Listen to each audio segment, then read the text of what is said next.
തിരിച്ചറിവാണ് തന്റെ കുടുംബ സുഹൃത്തായ വിജയന് കിഡ്നി ദാനം ചെയ്ത് അദ്ദേഹത്തെയും കുടുംബത്തെയും ജീവിതത്തിലേക്ക് തിരിച്ചു കൊണ്ടുവരുവാൻ പ്രേരണയായത്.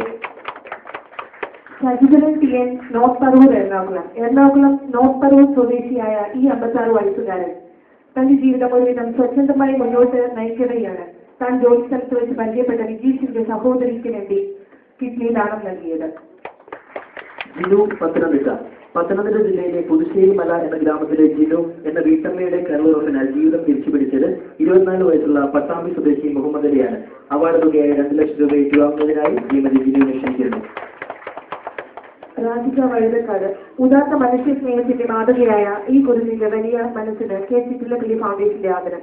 തിരുവനന്തപുരം കേന്ദ്രീയ വിദ്യാലയത്തിലെ 7ാം ക്ലാസ് വിദ്യാർത്ഥിയായ വിഷ്ണു എന്ന് വിളിക്കപ്പെടുന്ന അനന്തന് ആദ്യം അച്ഛനെ നഷ്ടപ്പെട്ടു. പിന്നെ ആവോളം സ്നേഹം പകർന്നു നൽകിയ അമ്മയെയും. കടൽക്കരയിലേക്ക് കാറ്റുകൊള്ളുവാൻ അമ്മയുമൊത്ത് യാത്ര ചെയ്യുമ്പോൾ വാഹനാപകടത്തിൽപ്പെട്ട് മരണപ്പെട്ട അമ്മയുടെ ഹൃദയം ദാനം ചെയ്യാൻ സമ്മതിച്ച ഈ കുരുന്നിന് അഭിനന്ദനങ്ങൾ. കുമാരി ജോസ് എറണാകുളം.